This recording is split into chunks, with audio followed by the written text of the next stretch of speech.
Hello and welcome back to the channel. So in this video I decided, since with the success of the Gears of War video that was, 3 hours long, and whilst I'm still working on the big video too, to why not look back at my previous content where I reviewed individual seasons of shows and just edit it all together as one big video and see how that does.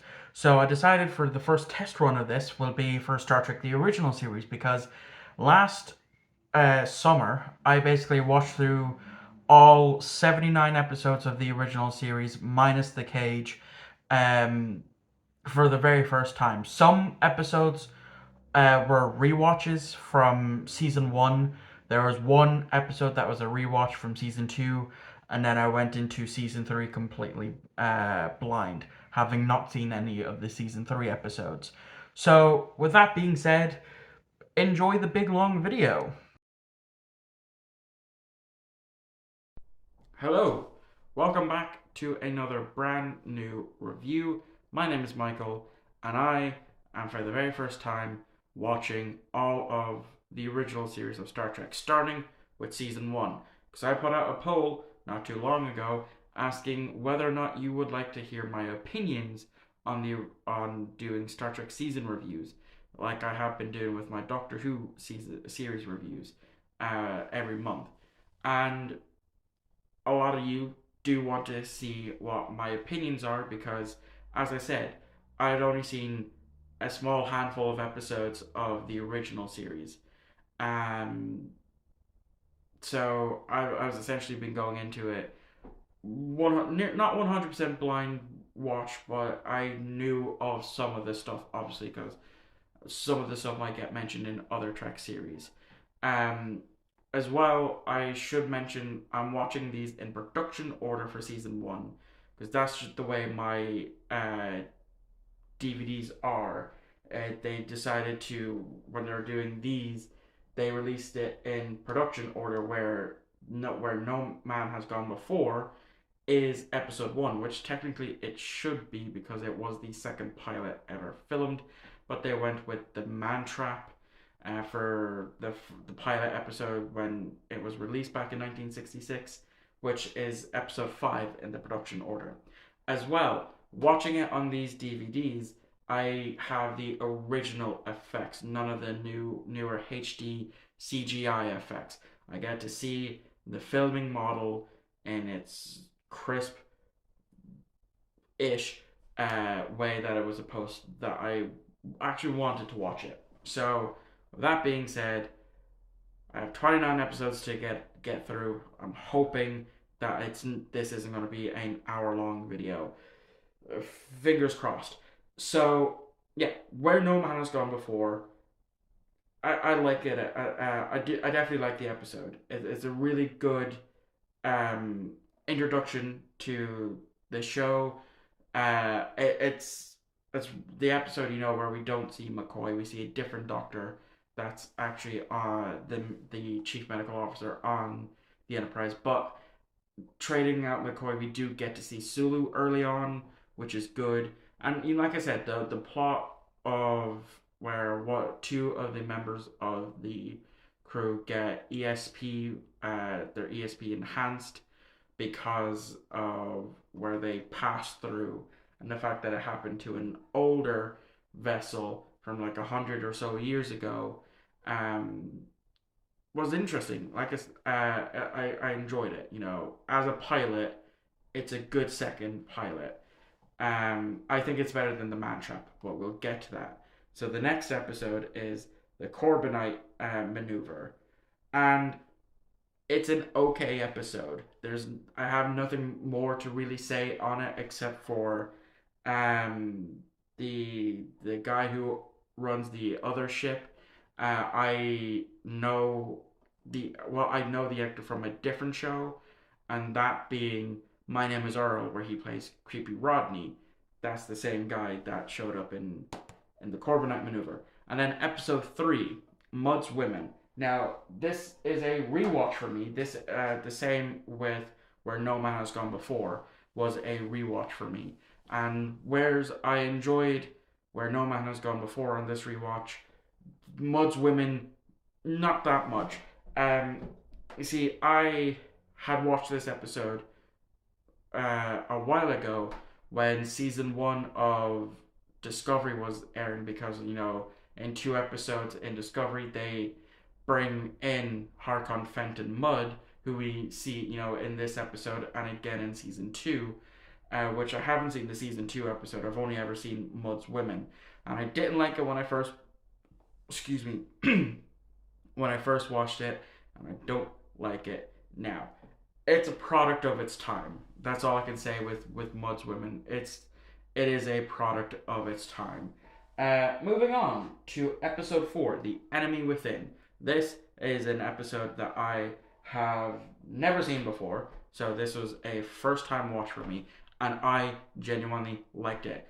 The Enemy Within is such a great episode. I did notice actually in the very beginning some continuity errors where when Good Kirk gets beamed up, his delta on his uniform is missing, and the same with Evil Kirk. The delta for that scene in the first scene when he gets transported back up from the planet with Sulu is, like I said, the delta is missing. But besides that, it's a fantastic episode. I think The Enemy Within walked so the mirror universe, or mirror precisely in season 2, could run, because it's kind of a similar thought process for there. The next episode, The Man Trap, as I said, it's episode 5 on these DVDs, whereas if you get like the other complete seasons and even the Blu-rays and on Netflix and Paramount Plus, it's episode 1 because it is the first episode to air, and it's a product of its time for me. I've seen it a few times, and it's just not one that really interests me. I mean, as good, like, obviously it had to be good enough for people to be engaged with the show this so many, nearly 60 years later. But to me, The Man Trap just doesn't hold a candle to some of the other better episodes in season 1. But as an first episode, it's okay. The next episode on this production order is The Naked Time.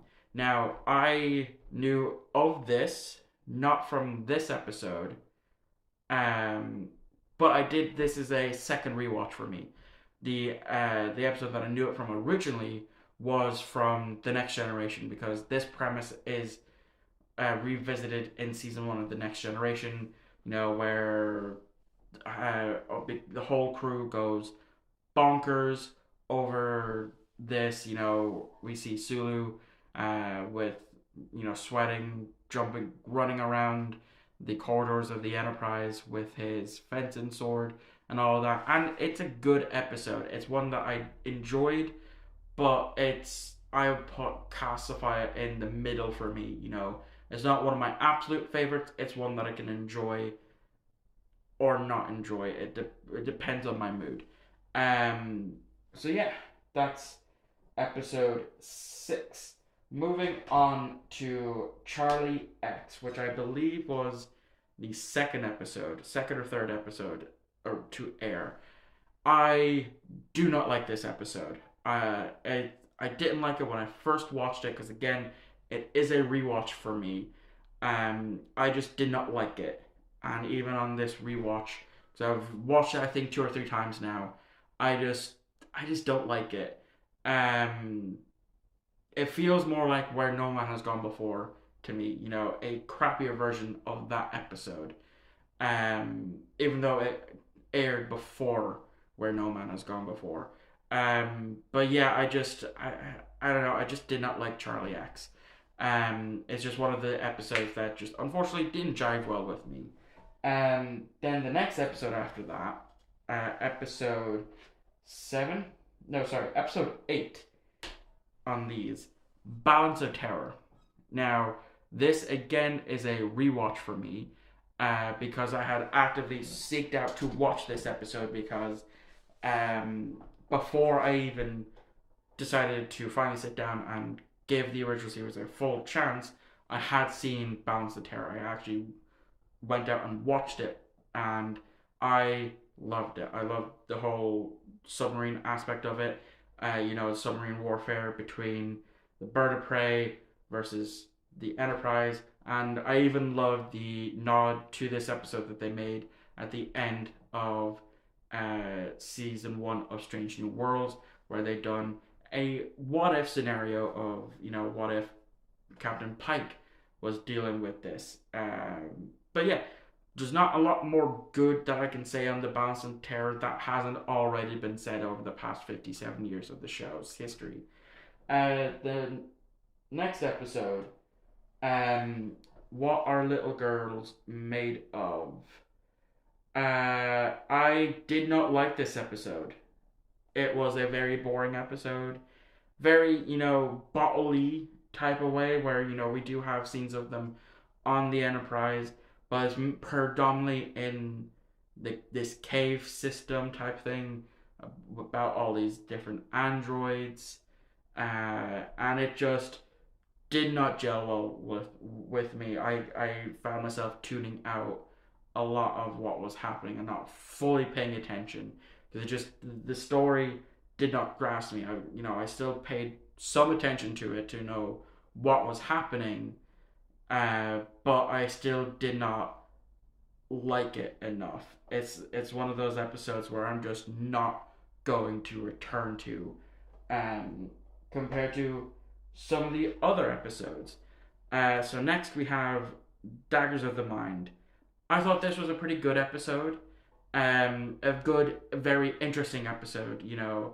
Dealing with a penal colony. I think the first time we see a penal colony.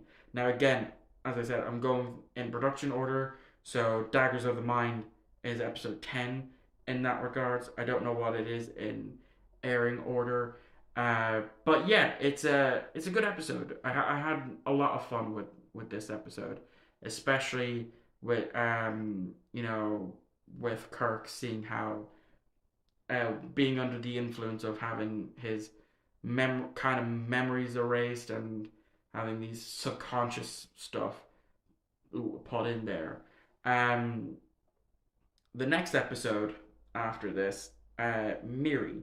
Now, this is an episode that I have seen half of. Now, why do I say half of? Because this is an episode I remember watching most of with my mother, because she got into Star Trek with the original series, and then obviously went on to the others. I got into Star Trek with the Next Generation and Voyager, and I've seen all the other stuff. I haven't seen all of TNG in full. Anyway, but I do remember watching this on CBS, on Sky. Not all of it, because I kind of got bored with it. But giving it a full watch through, learning that these kids have been kids for 300 years, that as soon as they become and hit puberty, they get this disease, then it kills them. That will drive them insane and kill them.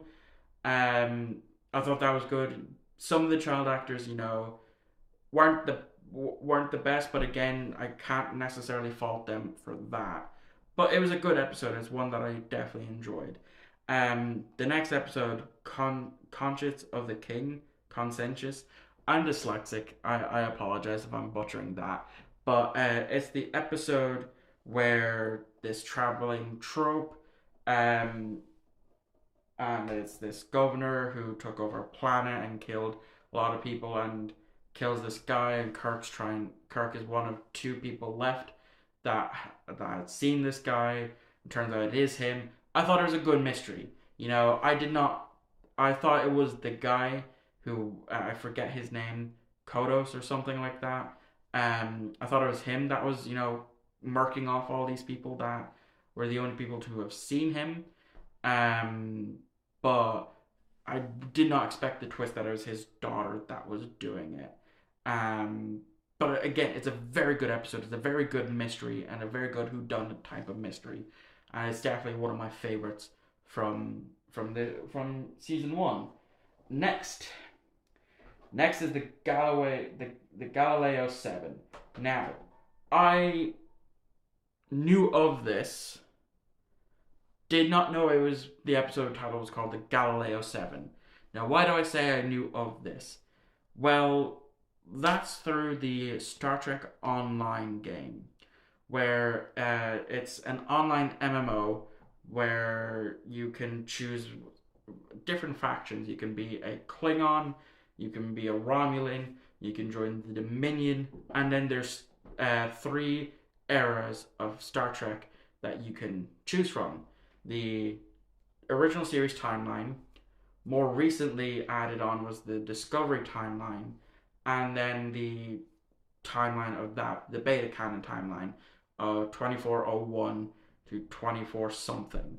Um, and I remember playing through the original series timeline and doing the tutorial. And in the tutorial, the tutorial is based on Taurus 3, and we meet up with the yeoman who was on the Galileo 7 that crashed landed on Taurus 3, with McCoy, Spock, and Scotty, and that's how I knew of that story. And then finally getting to watch the Galileo 7 and finally fully understanding it, having experienced a version of it in Star Trek Online, I genuinely enjoyed the episode. I thought it was a good episode.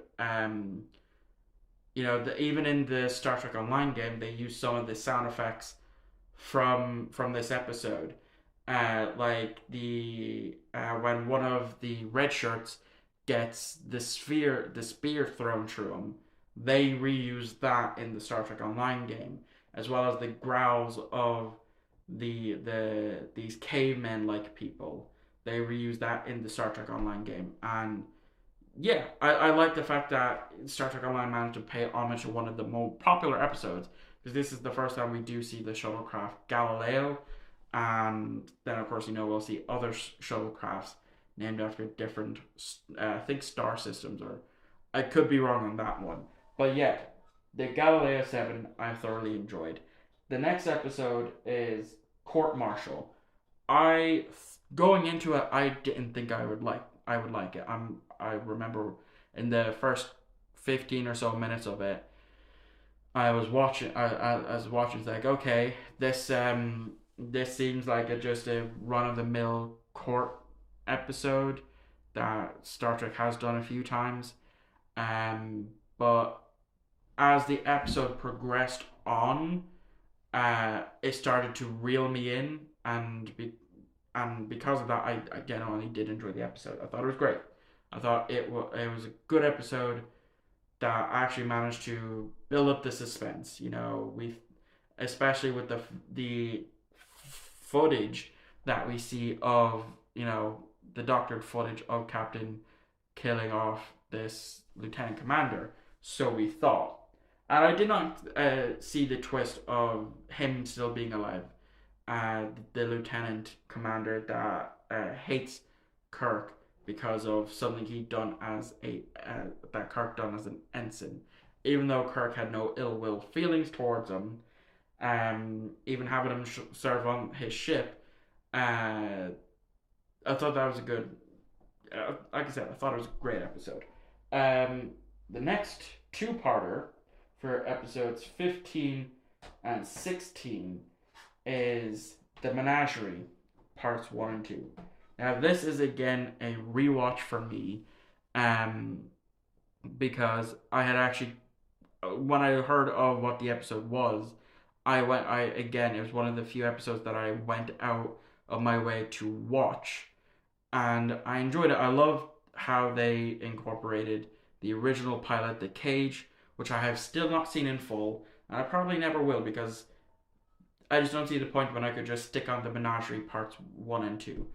And I love that we're getting to see that we got to see, that Pike knew that was going to happen to him through Star Trek Discovery and obviously Strange New Worlds. I'm very happy that we're seeing more of Pike as captain, and especially love Anson Mount as Pike. But yeah, the Menagerie Part 1 and 2 I thought was a great way of tying in, reusing stock footage essentially as a cost saving method, you know. And it was a good idea. It was definitely a good idea to do. And it reminds me of something that I had in my head that I was supposed to say. When we see the old style phasers used in the cage, I've noticed in a few of the episodes, we see that type of phaser again used in maybe two or three episodes, um, which it's good. The fact that they were able to reuse that prop essentially. But yeah, there's not much more again that I can say on the Menagerie Parts 1 and 2 that hasn't already been said. It's a fantastic episode, and as I said, a great cost saving episode. I mean, they go on to do versions of, not necessarily versions of this in future Trek, but we see a version of it in Deep Space Nine's Trials and Tribulations, as well as the Star Trek Voyager episode, Flashback, where you obviously know the episode. Moving on, Shore Leave. Dear God, I thought this was an episode I was going to hate. I genuinely thought this was an episode I was going to hate. I watched the beginning of it and I thought, this is a weird episode. And it is a weird episode, don't get me wrong. Shore Leave is a weird fucking episode. But okay, so my phone died when I recorded the first 20 minutes of this video, and I didn't know or notice until after I had finished the review. So it's now the next day from when I originally had filmed. I wasn't sure how much of the review was filmed, but thankfully I know exactly where we left off, and that was Shore Leave, the episode Shore Leave, which is episode 17 in production order. Now, as I was saying, this episode is a weird episode, but weird in a good way, because I thought I wasn't going to like this episode. With the way it started off in the beginning, I was like, oh, this seems like a really, really weird, bad episode. I doubt that I'm going to like it. But as the episode played out, I was like, oh, I actually really like this episode. It's weird, yes, but weird in a good way. Seeing that, whatever a particular crewman is thinking of at that given time, it magically appears, and just seeing how that plays off, but also seeing them film in the same location that they film in the episode Arena, show up in this episode. But yeah, like I said, Shore Leave, really good episode. I really, really enjoyed it, despite how weird it actually is. So the next episode in production order is The Squire of Gothos. Now, this is an episode I had seen nearly in full before I watched this video, because one of the times I was staying up at my cousin's house, my aunt, who's also a Star Trek fan, was watching the original series, and this episode played. So I definitely missed bits of the beginning when I had first watched it, so it technically is a rewatch for me. But it's still a good episode. It introduces us to the character of Trilly, who, even though it's not main canon that he's a Q, but he, uses Q-like powers before Q even was a thing.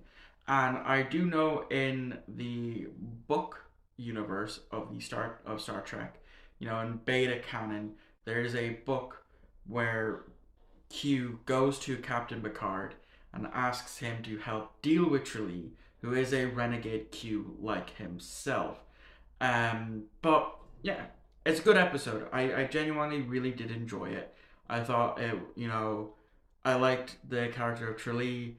I do like the theory that he's a Q. I do 100% think he is a Q, and I don't count the ending as 100% canon. I think though his parents that took him back to wherever it is he came from. I think they're cues, and he was going back to the cue continuum. But let me know what you think of the the theory that Trilly is a cue. Um, Speaking of Arena, I just briefly mentioned it. That is the next episode to cover, episode 19. Now, obviously, I was well aware of this episode beforehand, before I even watched this episode, because I've seen clips, of Kirk versus the Gorn and using his Kirk Fu, and they obviously make reference to this episode a lot in mainly just other media, but I knew of the planet that they were on, because again, in Star Trek Online, which you should be seeing some footage of, they in Star Trek Online in the beta canon TOS timeline, you go to that planet and you have to deal with the Gorn, where both Federation and Gorn hegemony are trying to go peacefully to take a lot, to divide up the minerals because it is a minerally rich planet, and then it also the level involves Romulans destroying a Gorn ship, and then you eventually team up with the Gorn. So that's how I knew of the planet. Now, the Gorn design itself, I do love. Out of the three designs that I know of, not including the little ones in the Strange New World season one, um, I think that this is a good design. This Gorn design is really, really good. The Gorn design, CGI Gorn design that we see in In a Mirror Darkly Part 2 in Season 4 of Enterprise isn't the best, but then the more modernized version of the Gorn that we see in Star Trek Online through either playing as Klingons, because if you play through the Klingon storyline, you can choose to play as a Gorn, or just in playing at the time, what still is beta canon 2401 timeline, you do have some interactions with the Gorn in a mission. Though that version of the Gorn is my personal favorite. But yeah, I genuinely did like Arena. Tiny bit overrated though. Just a smidge, not overly overrated, but as a first watch for me, I still enjoyed it, but it is just a smidge overrated. Next we have the alternative factor. This episode sucks. I'm not gonna lie, this episode sucks. As I was watching it unfold, I'm like, this is so boring, and I barely paid attention to the episode. I paid more attention to the ending, and I was still able to catch up with what I wasn't as able to fully understand the story. These two Lazarus A and Lazarus B. They're fighting each other from two parallel timelines, and it's ripping stuff through subspace and all that. And one of them steals two dilithium crystals to power up his ship. The Lazarus B, who's the more insane one, does it to kind of counteract it, and it ends when Kirk destroys the ship, and they're both stuck fighting each other forever. And yeah, I managed to get all of that just from the last 15 or so minutes of the episode, of a 40, nearly 50-minute episode. Yeah, it's the alternative factor is not a great episode by any means. But what is a good episode is the next one after that, again in production wise order, and that is Tomorrow is Yesterday, episode 21. I knew of this episode, just not what actively happened in this episode.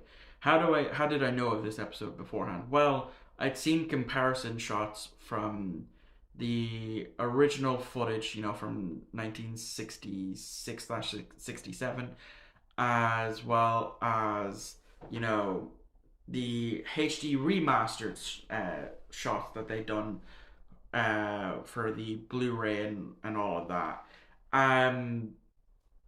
Yeah, great episode. I think Tomorrow's Yesterday is a fantastic episode, and the first of the time travel episodes to feature in Star Trek.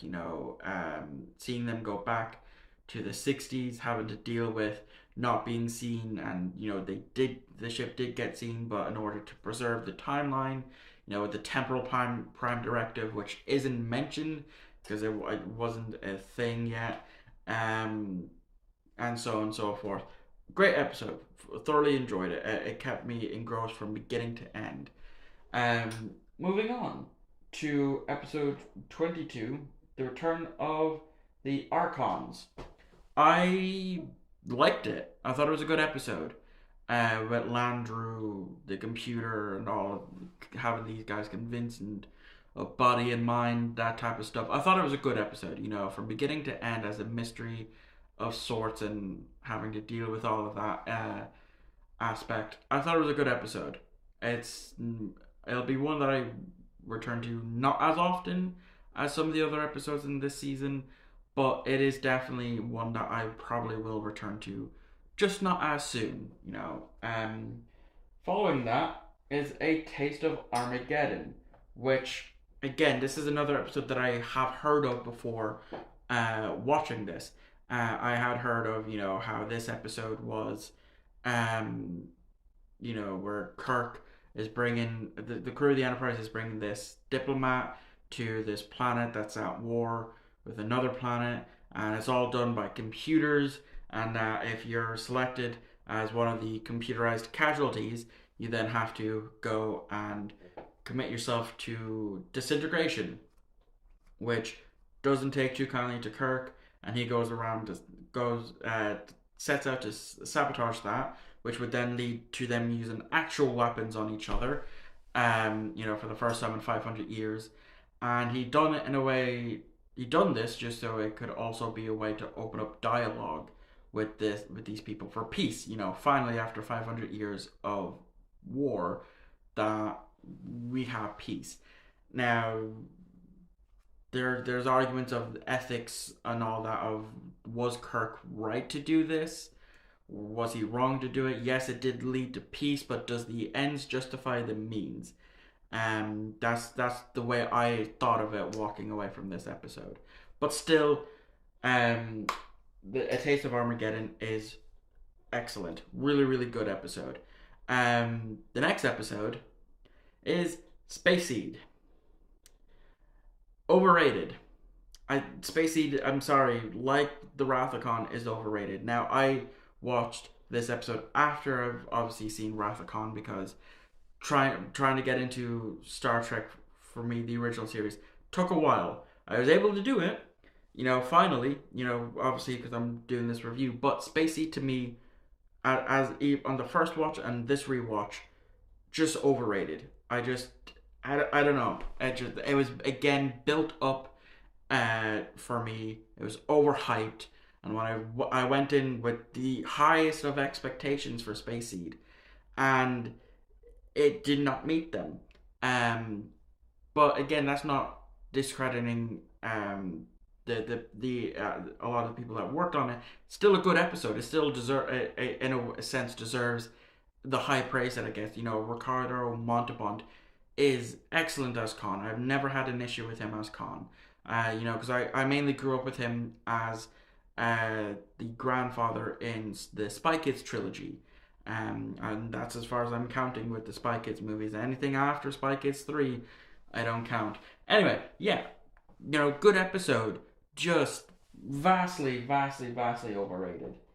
But we're getting to the end here, and we have next episode 25, This Side of Paradise. Now, I had seen one clip of this episode before even watching it, where the flower infects Spock with the pollen, and I knew that this is where he would become more in tone with his emotion side of him.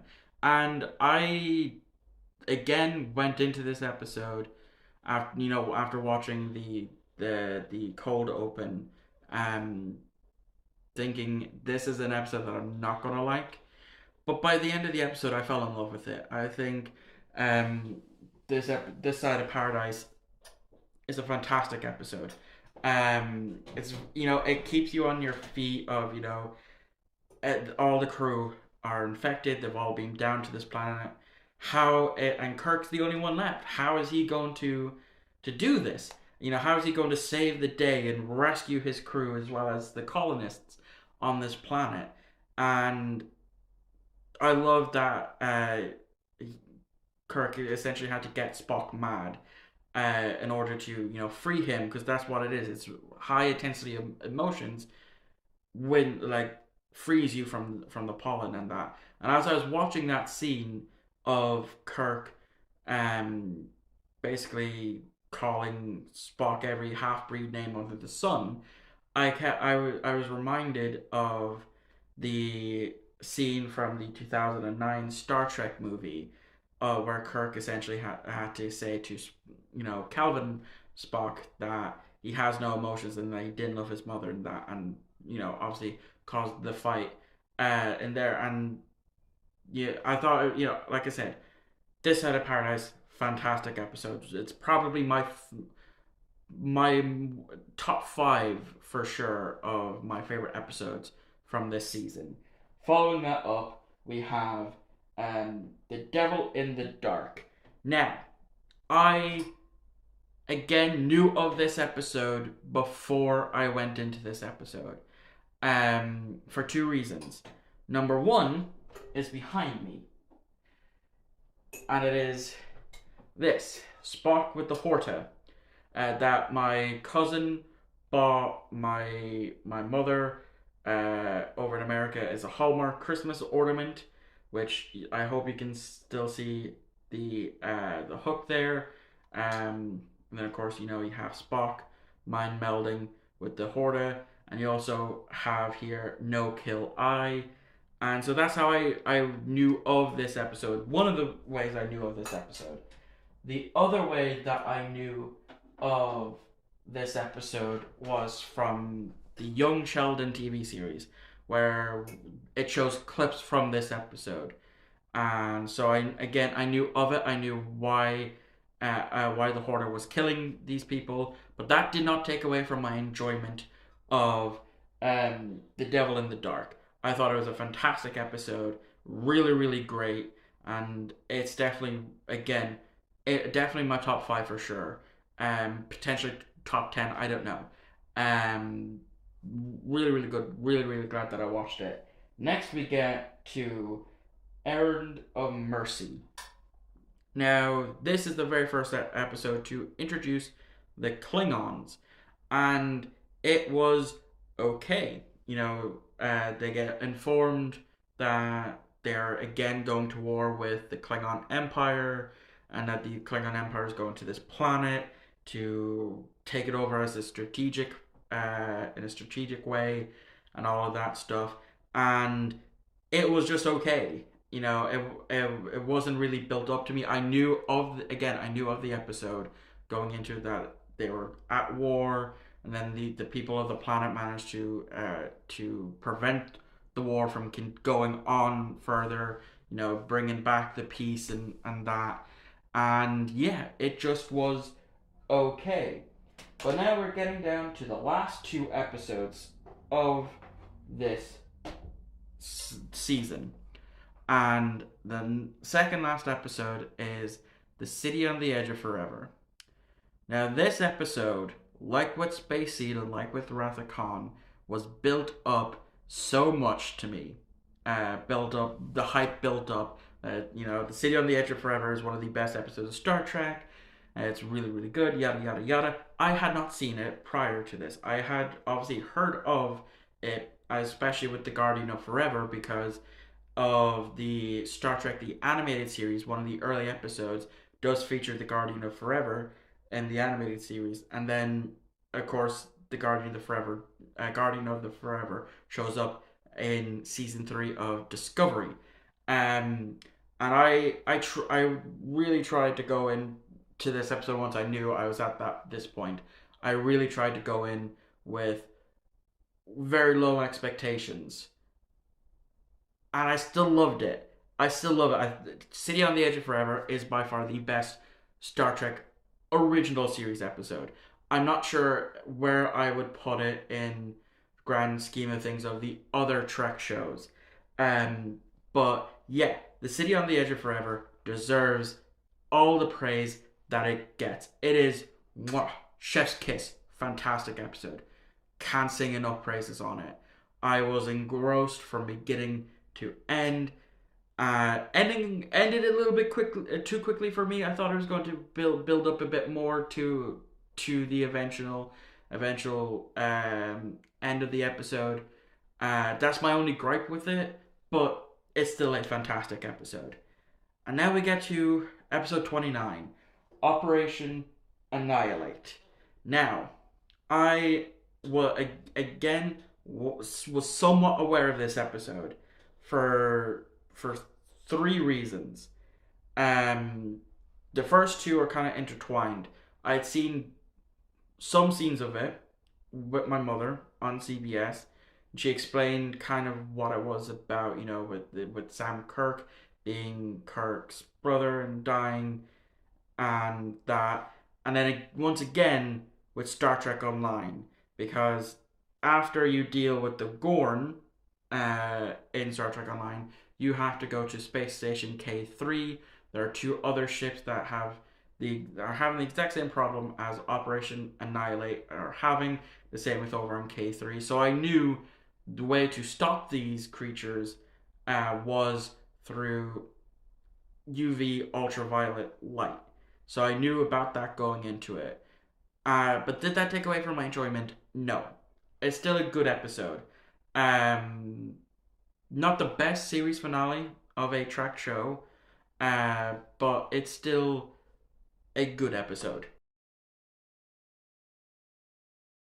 Hello, and welcome back to the channel. My name is Michael, and it's that time again where I'm going to be reviewing Star Trek the original series, this time Season 2.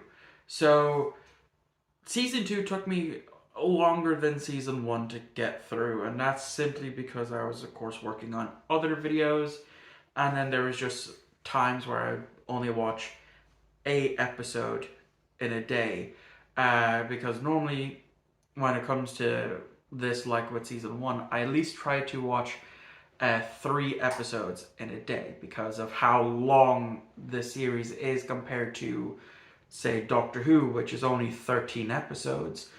Star Trek Season 2 is 26. Season 1 was 29, and now Season 3 is 24. But I still enjoyed my watch. So before I start, going through each individual episode, what were my thoughts of this season? Well, in my opinion, I think Season 2 is a lot stronger of a season compared to Season 1. For me, Season 1 had a handful of good episodes, more mediocre to decent episodes, and a few bad ones thrown in the mix. Whereas for me, with Season 2, it started off with a mixed bag of some good, some decent, to a string of really good and amazing episodes in the middle part of the season. And then towards the end, it went to shit. And one of the common themes with this season was having a planet that is similar to Earth that has developed something that already developed on Earth, giving them the excuse to do either a gangster episode, a Nazi episode, or a Rome episode, which all actually did take place in Season 2. But other than that, I really enjoyed my time with Season 2 compared to Season 1. And I look forward to doing Season 3 at the end of next month.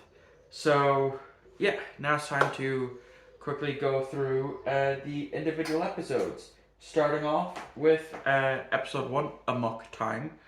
I thought it was a good episode, introducing us to T'Pring, who we are, of course, have seen in Season 1 of Strange New Worlds. As of recording this, episode 3 aired yesterday, so we don't know if T'Pring is going to show up again in season 2. Um, but yeah, now that I know that she's in this, I can, when I go back to watch season 1, I can start to appreciate that a little bit more, giving us more backstory on her character compared to what we only seen in this episode. Also, this episode starts, the big battle theme that is always used every time there's a fight scene in season 2. Don't get me wrong, it's a good theme, but it's way, way overused. Same with the Balance of Terror theme from season 1. It is that and this sound, this score is overused quite a bit, and it's understandably, low budget sci-fi 60s show. What more can I expect? It's just kind of gets, it's a good song, but it kind of gets repetitive every time there's a fight sequence. But yeah, Amok Time I thought was a pretty good one. I especially love the ending. Spock letting his emotions take over, thinking he killed the captain, and turns out that he's still alive. I love that smile that Leonard Nimoy gives. Yeah, so really enjoyed Amok Time. Next we have Who Mourns for Andoris, which is an episode that I am mixed on. Because, it plays into the idea of, all these ancient gods that, the likes of the Greeks and the Egyptians worshipped, that they're aliens from another planet. And the premise of the episode is just okay. I thought it was just okay. It's a fault to me. Who Mourns for Adonis falls into the okay category of episodes. The next episode, The Changeling, however, is quite good. I thoroughly enjoyed it. With the whole Nomad probe thinking that Kirk is its creator, essentially a prelude to the motion picture with V'ger and all that. There's also some really cool camera angles that they used whilst Nomad is moving. I thought, wow, this came out in '67.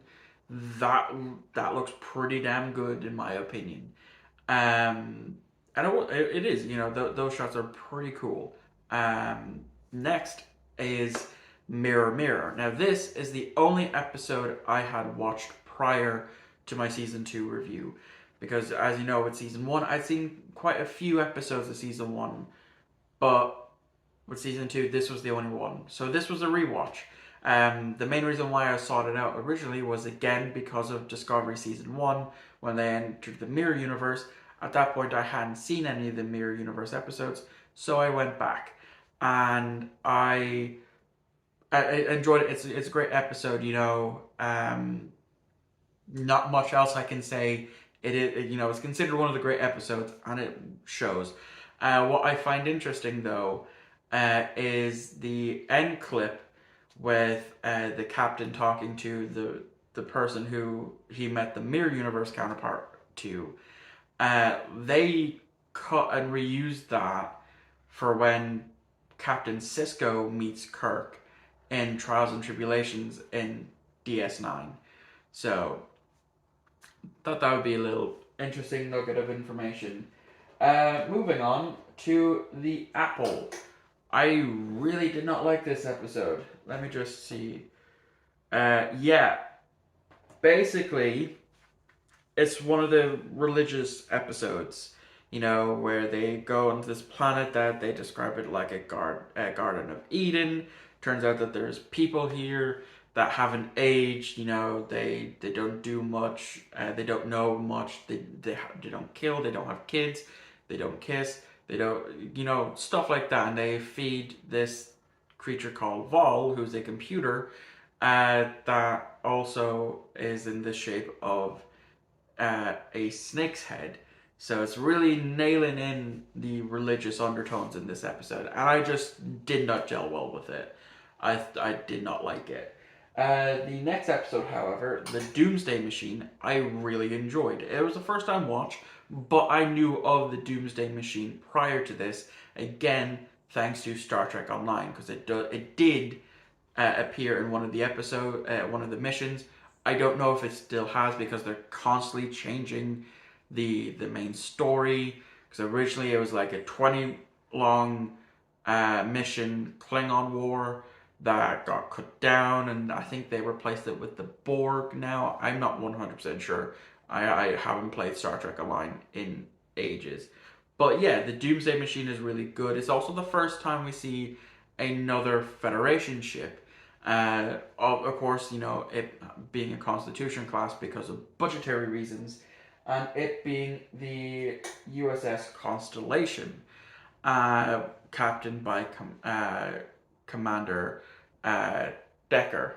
Sorry, I just had an alarm go off. Um, so, yeah, really good episode. Thoroughly enjoyed it. However, the next episode, Cat's Paw, I fucking hated it. It was dog shit. Who wrote it, actually? Who fucking wrote it? Robert Bloch. Yeah, it's a shit episode. Not much really else to say. It's funny how with the cat that they use, they're doing all these different tricks to make it look larger than life, because again, it's the 60s, little to no effects. So I'm not hating it for that. I'm hating it because it's a terrible story. Plain and simple, it's just a terrible story. So now we start to get into some of the really good episodes, which is what I say, we're in the middle part of the season now with some fantastic episodes.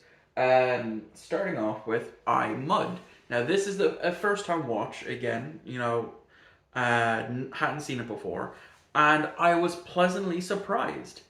I thoroughly enjoyed it. I thought it was pretty good. I loved Harry Mudd in this episode. I loved that they used make-believe to trick these androids who don't know any better, pretending that there's an explosion, pretending Scotty's dead, and what have you. I loved the ending. I thought the ending was very fucking funny for what they did to Harry Mudd.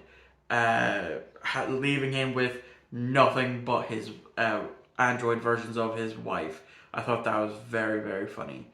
Yeah, I, Mud, really great episode. The next episode, Metamorphosis, I actually enjoyed. Now, this episode is the one to introduce us to Zephyr Cochrane, who, in First Contact, which is, where we do meet him properly, a lot of stuff got retconned. Because in this episode, it's mentioned that he is born in Alpha Centauri, but by time of, First Contact and what have you, it's established that they haven't left Earth at that point, because again, this is 60s. They're thinking, 30 years into the future, and hell, even the early 2010s and all that, up until for First Contact. This is like, obviously Earth had traveled at that point, because that's what the people of the 60s thought, how the future was going to be, that there'd be flying cars, yada, yada, yada. Obviously, that's not the case.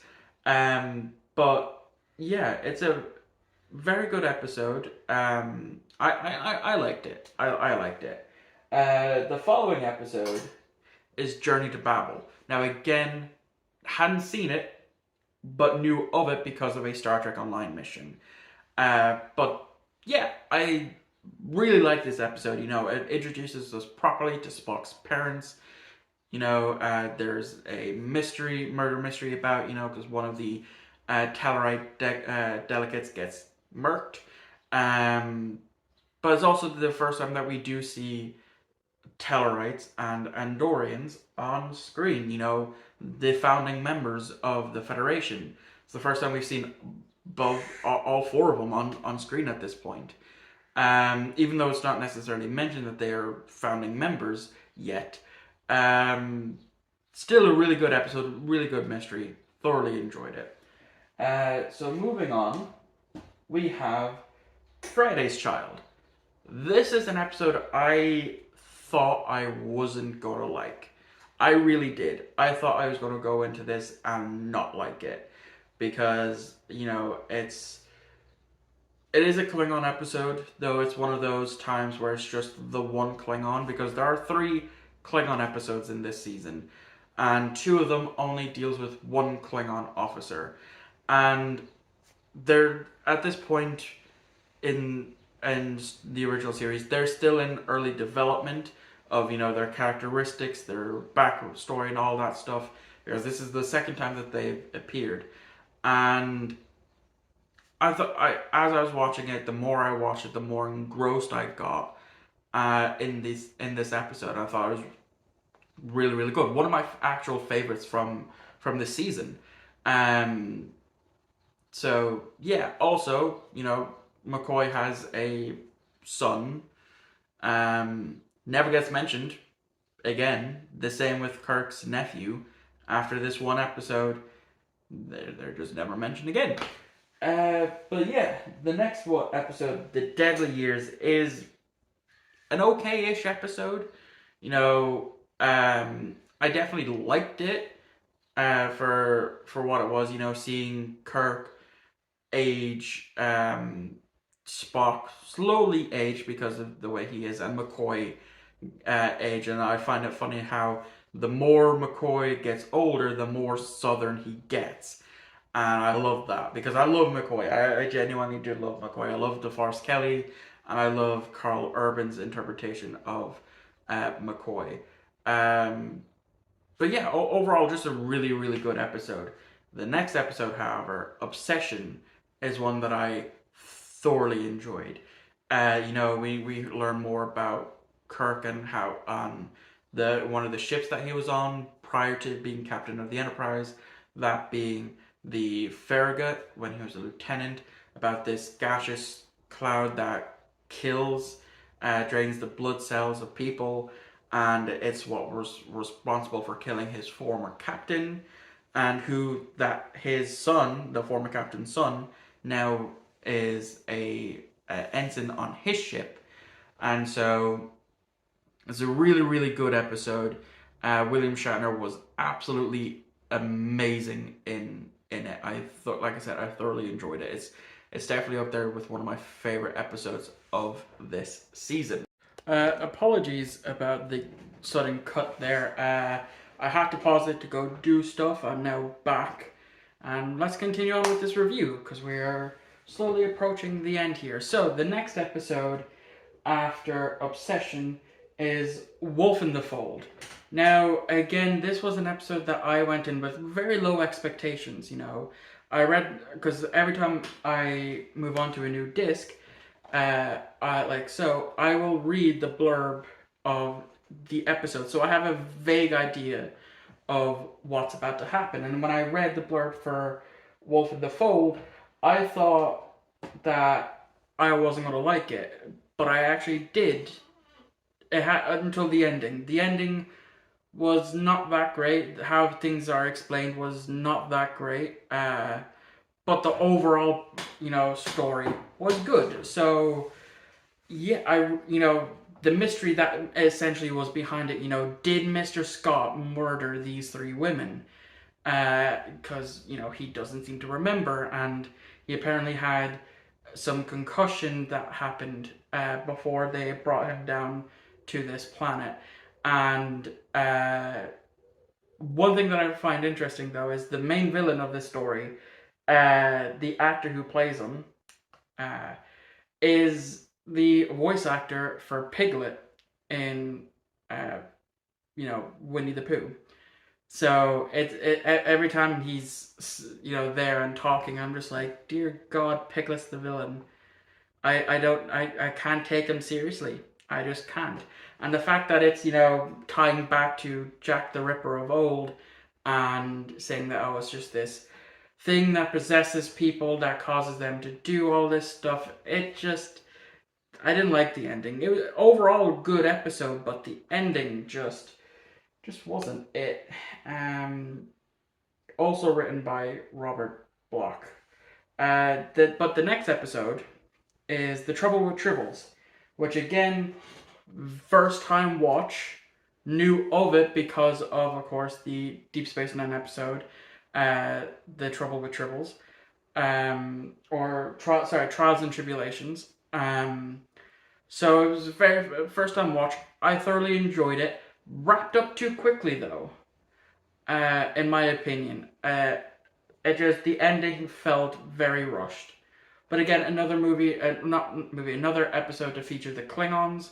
This time we see multiple because there's a big bar brawl, and Koloff. What I like is the fact that he in season 1 played Tralee, the Q, and of course later on in Deep Space Nine he does reprise his role in the more modern look of the Klingons, which I now that I know of him from this episode, I can definitely appreciate him that bit more for the times that he appeared in Deep Space Nine.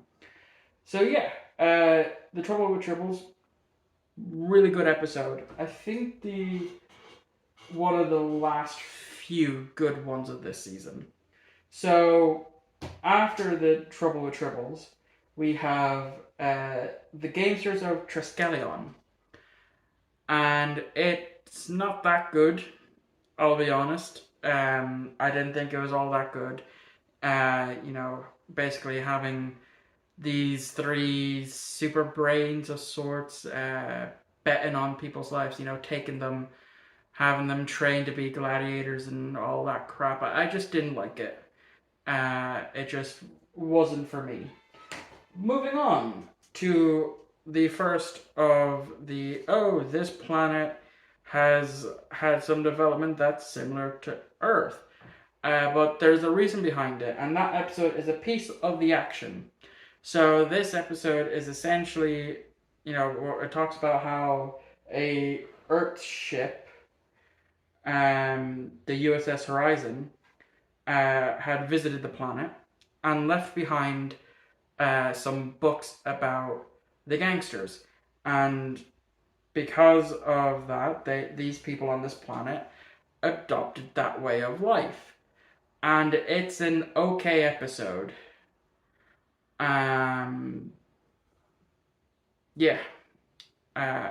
an alright episode. It's out of the three that we have this season of the going to Earth-like places that have been affected because of idiot people. It's better than the others. Is all I can say. But moving on to the immunity syndrome, which is basically this thing, this amoeba thing. I thought it was okay. Not the greatest, not the worst, just alright. Nice to again hear of another starship, the USS Intrepid, which I believe is another Constitution class that I didn't know was one of the few Federation ships to be solely manned by Vulcans. Because I did know of ships like that existing. I just didn't think that it would be a Constitution class that would be like that. So would have liked to have seen and heard more of the Intrepid. But yeah, just the episode itself was okay. The next episode, though, A Private Little War. This is the last Klingon episode in this season, and it's again okay. It's basically a carbon copy of Friday's Child, where the Klingons are messing with this planet that's pre-warp, giving them access to these people that are in, that I would say would be the Middle Ages, giving them access to flintlock pistols far in advance to kind of shift the balance, and then having Kirk to make the decision that in order to keep set balance, they have to train these people who he stayed with as a lieutenant and stick with bows and arrows to then train them how to use these pistols so it keeps the balance. And it's just okay. It really is. It's alright. But moving on to Return to Tomorrow. This episode again is just okay. You know, the Enterprise hears gets this signal. They go to this dead planet. There's 3 survivors in these orbs. They use them to take control of the captain, Spock, and a random lieutenant to build them android bodies. And then one of them, who's in Spock's body, shocker, is evil and doesn't want to give up Spock's body and all that stuff. It's decent. It's decent. I didn't mind it. It's not the worst of the season. We have yet to get to the worst. But it was alright. It was alright. The next episode, Patterns of the Force. I absolutely hated it. I hated it. I hated it. I hated it. Basically, the premise is the Federation sent forward a scientist to go into this pre-warp civilization to amalgamate, to see how they're developing and all that stuff. And he sees that they're at war with this other planet that are on this planet, and he has the bright idea. You know, he's a historian. He should know this wouldn't work. Didn't stop him from fucking trying, because he turns this planet into basically Nazi Germany, and has them literally dressed head to toe in full proper Nazi gear, and it is just terrible. It is absolutely terrible. Again, not the actual worst of this season. We'll get to that. We're slowly getting to that. But Jesus Christ, I finished. I'm like, yeah, that's an episode I'm never gonna watch again. I just did not like it. I didn't see any redeeming quality from it. So yeah, moving on to By Any Other Name. Now, originally, I had no idea what this episode was going to be about until we progressed towards near the end of this episode, and then it clicked. It was like, oh, it's that. Now I get that reference from TNG. So, By Any Other Name is about these people called the Kelvins, who are from a different galaxy. They have traveled. They want to, invade our galaxy, essentially. And so they take the Enterprise. They turn a bunch of people to rock. One thing that I didn't expect, I should say. Sorry, I have my window open, so crows are crowing. One thing I didn't expect was, when Kirk and the landing party beam down, there's a yeoman and there's another random red shirt. When they get turned into the rocks and one is destroyed, I thought that was going to be the red shirt guy, because that's what you expect. But no. They turned the tables and actually killed off the yeoman, which I was like, oh, I did not expect that. That's actually pretty cool. But the scene that I'm referring to, that I know of and can understand the reference from now, is Scotty gets one of these guys drunk, because they've been in human bodies for a while, so they don't fully understand the senses and all emotions and all that. So this remaining crew members go and try and use that against them. McCoy injects someone to increase his adrenaline. Scotty literally drinks someone under the table, which is where I get that now the reference from Relics, where Data says it's green. It's because it's a reference to this episode. And Kirk, obviously being the ladies' man that he is, gets with this woman, and Spock plays chess with the leader and gets him jealous over the relationship Kirk and this woman has. And it's okay. It's better than the last couple of episodes I've reviewed. But we've got worse to come. Next is Omega Glory, written by Gene Roddenberry. And this is the most America episode I have ever seen of any television show ever. So, basically, again, we're seeing another, Constitution-class ship called the USS Exeter. And, Kirk and Spock beam aboard. They contract this disease that literally crystallize people because it takes away all the water and leaves just what's left in crystal form. So they have no choice but to beam down to the planet where the captain is, and it's basically an allegory for Americas versus Asian, because the Americans are portrayed as savages and all that, and they all go by the fucking Constitution of America. They literally pull out the Constitution of America and bring out a fucking American flag. I was not expecting that twist, and as I was seeing that twist, I was like, my god, this is the worst episode. And then I was proven wrong. There's two worse episodes after this. I can tell you fucking that much. Both written by, again, Gene Roddenberry. And it's no fucking wonder why after the motion picture, he had little involvement with the movies. And then he also had, after like season 1 or season 2 of TNG, he had little involvement after that. Because my god, again, he created Star Trek. Hooray. He can't write for shit some of the times. Some of the ideas that he has for this show is batshit bonkers. The Omega Glory is one of them.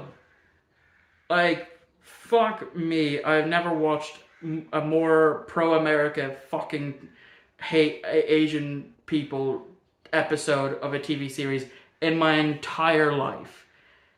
The Omega Glory takes the cake. And that's sadly not the worst episode of the season. There is two episodes that top it.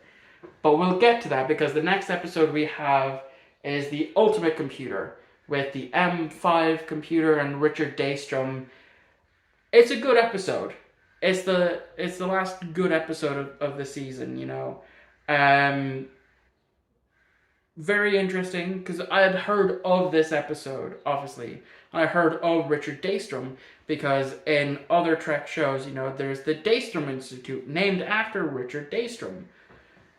How he had that named after him after the M5 incident is beyond me.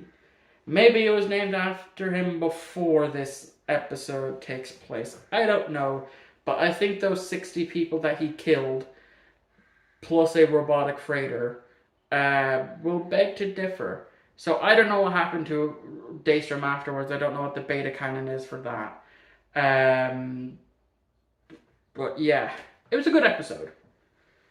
Now on to some terrible episodes. So, again, this is another Star Trek episode, Beard and Circuses, where captains or random people go onto this planet, into a particular planet, and start to make it more Earth-like based off of its history. Like I said, we've had Nazism, we had gangsters, and now we've had ancient Rome. And it's a terrible episode. Again, I'm pretty sure, let me just check here. Yeah, written by Gene Roddenberry. It makes sense. It's a terrible episode. It's an absolute terrible, terrible episode. And again, like the Omega Glory, it literally ends, and like one of the other episodes, let me try and find it now, because I should know what it is. The Apple. Like the Apple, it's again another religious allegory, because it literally ends on them saying that, this plan is basically like if Rome never lost and Christianity never existed, now it's starting to happen in the 20th century of this Earth-like planet. And really, Gene Roddenberry, you felt that necessary? I'm just moving on, because we have one more episode to talk about, and it's a backdoor pilot. Assignment Earth, and it is terrible. It is absolutely terrible. But at least I can understand the reference from season 2 of Picard with the whole Gary 7 thing. But it was shit. It was absolutely terrible. And it's another episode that I'm never going to return to. Hello, and welcome back to yet another Star Trek review to wrap up the end of this month. So, yes, we have finally made it to the third and final season of Star Trek the original series as a first time watch for myself. Let's get started with my series 3 of TOS review because it's been a struggle to get through with how terrible some of these episodes are from season 3, which I, in retrospect, knew about going into it. I knew season 3 wasn't going to be the actual best. But yeah, there's a lot of episodes so far for me that I've watched that have been a real slug to get through. So let's start off with the first episode of this season, Spock's Brain. This is an episode that I have been warned about for years. Even my own mother warned me about how terrible of an episode Spock's Brain is. And after finally watching it for the very first time, I can say it's not that bad. I know, an episode that fans collectively agree is one of the worst episodes of Star Trek. I, the guy with the most controversial movie takes in this community, actually kind of like the episode. Yes, there are bits of it that are annoying, but other than that, I actually didn't mind the episode. It wasn't as bad as people were saying, because I went in with no expectations, and it turned out to be an okay episode. So that's something, I guess. But the next episode, the Enterprise Incident, I can 100% say, as I put this back, is a fantastic episode. The episode where we finally, after not seeing them since the Balance of Terror, get a Romulan episode. You know, it's about time. You know, we got the one episode in season 1, seen hide nor hair of them in season 2, and then we finally get some in season 3. Unlike with the Klingons, which have had one episode in season 1, about 3 episodes in season 4, and I don't know how many episodes in season 3. I think one or two so far. For me anyway, where I'm at. But yeah, it was a fantastic episode. You know, Kirk acting irrationally, them going into the neutral zone, seeing a bird of prey, but also seeing Klingon D7s, which they do make mention of, and it's they're like, oh, I guess the Romulans must have a trade deal with the Klingons. And I do know the in real world explanation for it. They wanted more other ship designs for this, but after they finally made a Klingon ship, they're like, well, there's no budget for it, so you either have the D7 show up in the Klingon based episode and just use the bird of prey that was used in Balance of Terror, or we use them in this episode as well as the next episode. So that's obviously what happened. But yeah, really, really did not expect the twist, of Kirk faking it, just for him to then be altered to look like a Romulan, to be then of course go and steal a cloaking device. Thought that was pretty cool. Bit strange that they forgot that the Romulans can cloak, given the fact that they, again, in Balance of Terror, that's what we see. But otherwise, a really, really good episode. The next episode is the Paradise Syndrome. Now, one thing I should make mention about when I go to watch these videos, these episodes on these DVD files that have exactly 3 episodes on it, it gives a blurb of the episode, and I read the blurb, and that's how I base whether or not I'm going to like an episode. And I read the back of this, and I was like, oh, dealing with, Native Americans in space. I'm probably not going to like this episode. And then I watched it. I again went in with no expectations, fully expecting to hate this episode. But I came out actually really liking it. I thought it was a good episode. Kirk, these people seeing Kirk as a god, and so on and so forth. Just seeing him, losing his memory and trying to acclimate to this world with these people. I thought it was a very good episode. Shame cannot be said about "And the Children Shall Lead," the next episode, which I thought was absolutely terrible. Absolutely terrible. Again, mainly because of the child actors. Nothing against child actors. It's just some of them cannot act, and it's not just in Star Trek. It's in big, wide medium. Now, there are a lot of good child actors, a lot of the people that worked on shows, Nickelodeon and Disney Channel shows, Dylan Cole Sprouse, who worked on The Sweet Life of Zack and Cody and The Sweet Life on Deck. We have, then, of course, there's the iCarly gang, the Ned's the Classified School Survival Guide gang, all those really good child actors. Josh Peck as well from Drake and Josh. But there are times where that's not the case, that with the Doctor Who Nightmare in Silver episode of season 7, the To Kill the Moon in season 8, and this actual episode, and The Children Shall Lead, having these children basically do this to take control and stop things from happening. It's the biggest load of bullshit I've ever seen. Who wrote this? Edward J. Lasco wrote this episode. It was shit. I think I've said that enough. It was shit. The next episode, is there truth? Is there in truth no beauty? Another episode that I read the blurb of. I was like, okay, this sounds interesting. I might like this episode. I hated it with every fiber of my being. I absolutely hated it with every fiber of my being. It's worse than Spock's brain, but not as worse as "And the Children Shall Lead."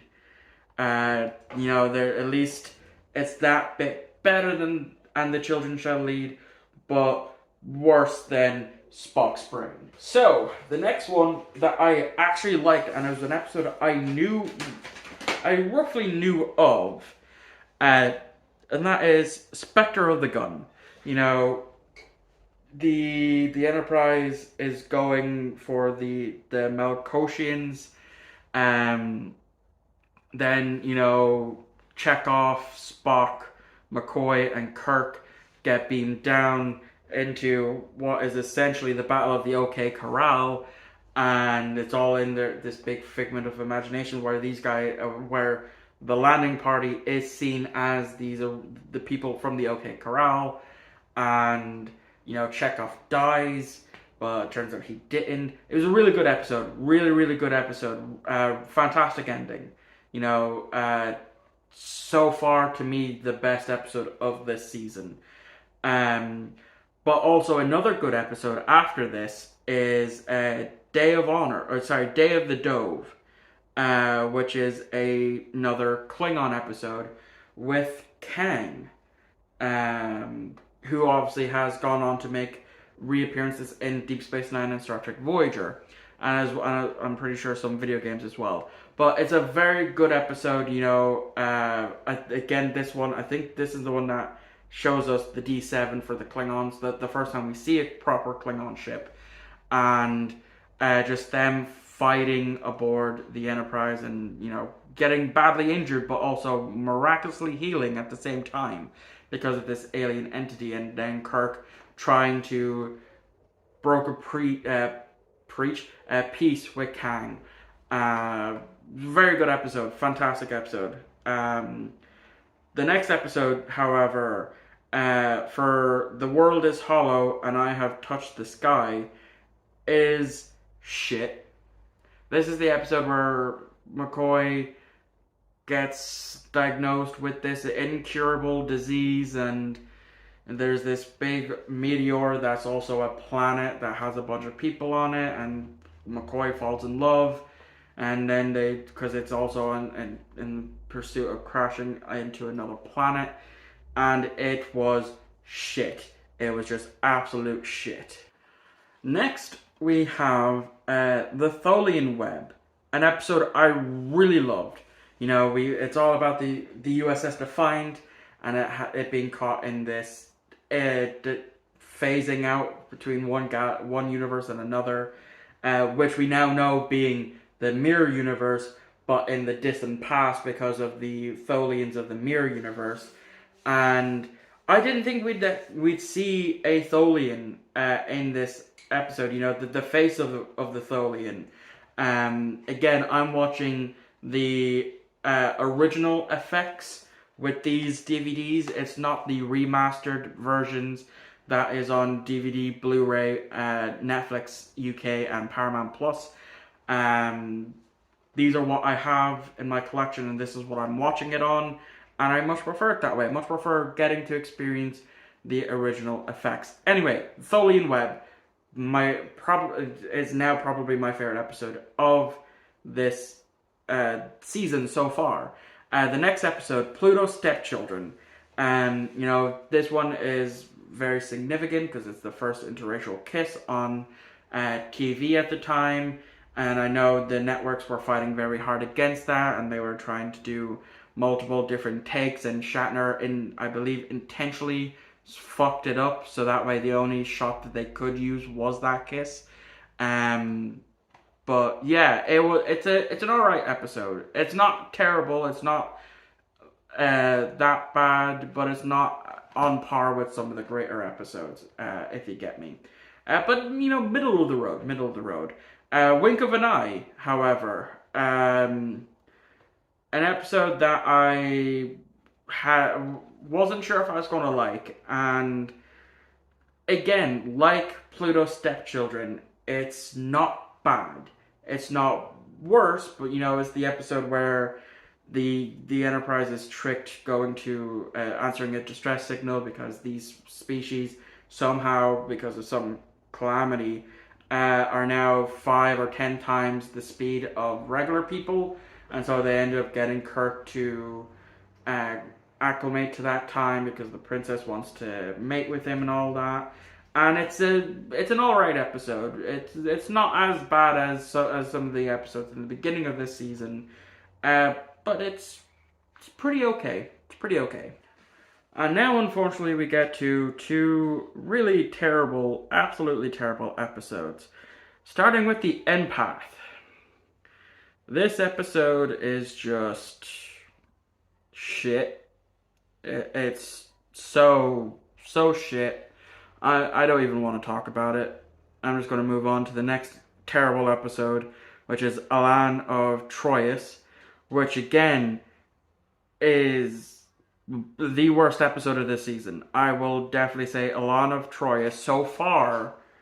Again, I still have 9 episodes to go as of recording this bit, but Alan of Troyes is the worst episode of season 3 so far. I absolutely hated it.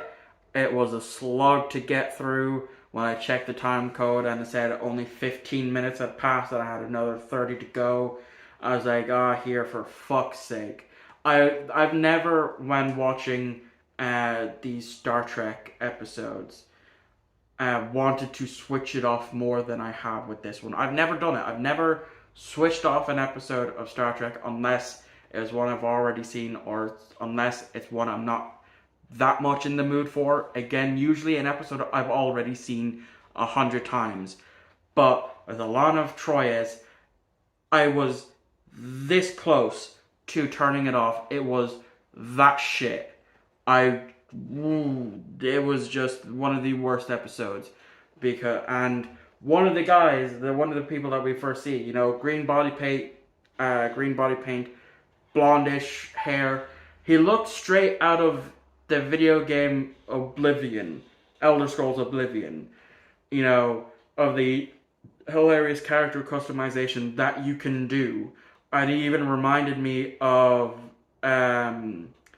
what was his name? What's his name? The fan, the adoring fan from again Oblivion, and it was just bad.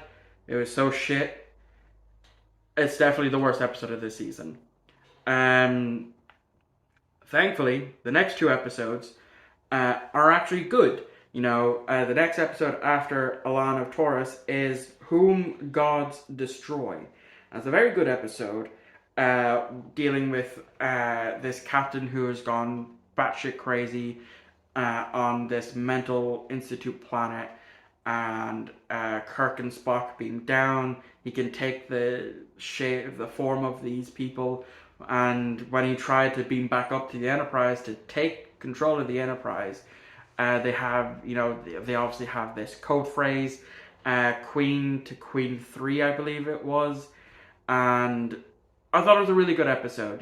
Jim trying to make this captain who was very well revered, and to the point where some of the missions he went on is required reading material at Starfleet Academy, try to get him to come back to his senses. And eventually, they outsmart him and they give him the medicine to get rid of what was wrong with him. And he's basically at the end of the episode, he's on that recovery path to become a member of society again. I thought that was very, very good. Now, the last episode that I have seen as of the 25th is Let That Be Your Last Battlefield. This is an episode I have been gleefully waiting to watch because I have been told time and time again just how much of a brilliant episode this is, as well as, a social commentary for the time, with depending on which side the black or white is on your right side. And it was really, really well done. Obviously, if you've seen my scissor reel at the beginning of this month, I used a clip from Let That Be Your Last Battlefield for that particular reason. I knew going into it I would love this episode, and I did. It's a really, really good episode. Didn't think it was going to end the way it did, but which was a nice twist. But yeah, really, really enjoyed it. Okay, so it's been about 2 days since I last filmed for this, and I still have 4 episodes to go. I'm now doing it at 2 episodes a day, so I still have Friday, and then Saturday I'll be finished with this video, just in time for this to go up today/Monday. So yeah, let's talk about the next couple of episodes, because I have some interesting things to say. So, the episode after Let That Be Your Last Battlefield is The Mark of the Gideon. And it's an alright episode. The Federation are finally invited to this planet. Kirk is the only one that's allowed to beam down. He beams into what looks like the Enterprise, but without the crew. And the crew are trying to beam down, get permission to beam down, and all that stuff. And it's an alright episode, it's an episode that, shows us a species that have evolved so much that they just can't die, and so what they want to do is they want to introduce this disease to them, but also cure it in a way, and it's just okay. The next episode, however, That Which Survives, is another terrible episode. Yeah, there's not been a lot of good episodes, in my opinion, of season 3, and I'm at the point now where I'm thinking, oh, maybe I shouldn't have done these 3 videos the past 3 months, because Jesus Christ, season 3 has been a slug to get through. I mean, I'm literally leaving it until a couple of days before this video is due out. And yeah, anyway, that which survives, shit episode. Um, a decent episode though is The Lights of Zetar. Um, it was decent, not the greatest, not the worst. Certainly not the worst of this season, but pretty okay. The same with Requiem for Method Methusian Husia, that one there. Um, it's just okay. Again, there's not much for me to say. It's okay. It's not the worst. It's not the best, but it's what I'm to expect for season 3 of the original series of Star Trek. But the next episode, The Way to Eden, I just literally not long finished watching it, and it's the main reason why I wanted to record this right now, so it's that I don't forget. It's not The Way to Eden isn't a bad episode. This is the episode that has hippies and all that. But it's laughably bad. Um, I still found some enjoyment in this episode, but yeah, with the whole hippies, if I was captain of the Enterprise and these fuckers were there and kept chanting Herbert, Herbert, I'd have fucking turned to the transporter in chief and said, you know what, fuck this, I don't care if one of these guys is an ambassador's son that we're currently in peace treaties with. Beam these wankers into space, let them die. Because that's how I felt for the vast majority of this episode. Because, it's, again, when this episode came out, it was 1969, in the height of the hippie craze, as it was slowly starting to die down by this point. But it makes sense, for the time that this episode came out, that they would have a hippie-centric episode. And, yeah, it was laughably bad. Even some of the prosthetics on the main Dr. Sargent or whatever his fucking name was, the guy with the weird looking ears, the prosthetics on that just looked bad. And when Adam, one of the hippies, is found dead, you literally see his finger twitch. So technically he's still he's still alive, but no, he is dead. It's just the actor, his finger twitched. The music in it was okay for the most part. Didn't find anything wrong with it. But again, the prosthetics on one of the guy who's the ambassador's son. Does it show them? No. Yes, actually, kind of. Because as you know, each episode, this guy right here, which you can't really see, the prosthetics on his forehead makes him look like a fucking Neanderthal caveman. It is that bad. Okay, so it's been a day, hence why again, costume change, and I have now finished season 3 of Star Trek the original series. Boy howdy has it been a slump. So yeah, I've already gone through the past 20 episodes, and now it's time to cover the last 4. And the episode 21 and episode 22 are episode 21 anyway was a mixed bag for me, and that is the cloud miners, where they go to this planet that has people living on the surface that are do the mines, and these people called Stratos that live in the clouds, kind of like Cloud City in Star Trek, and not in Star Wars, not Star Trek, but done before that. And yeah, it just wasn't all that interesting, to be quite honest with you. But the last 3 episodes, however, almost make up for how bad season 3 has been for me. Where, as you know, I've talked about how most of the episodes for season 3 were absolute shit. But these last 3 episodes I actually really enjoyed. So the next episode is the Savage Curtain, the Abraham Lincoln episode that not only has him, but Surak of Vulcan, and Kailash of Kronos. Really, actually, I thought, as I've said throughout this video, going into these episodes, I do read the blurbs on the back of the DVD files, so I know I'll have a idea of whether or not I'm gonna like an episode.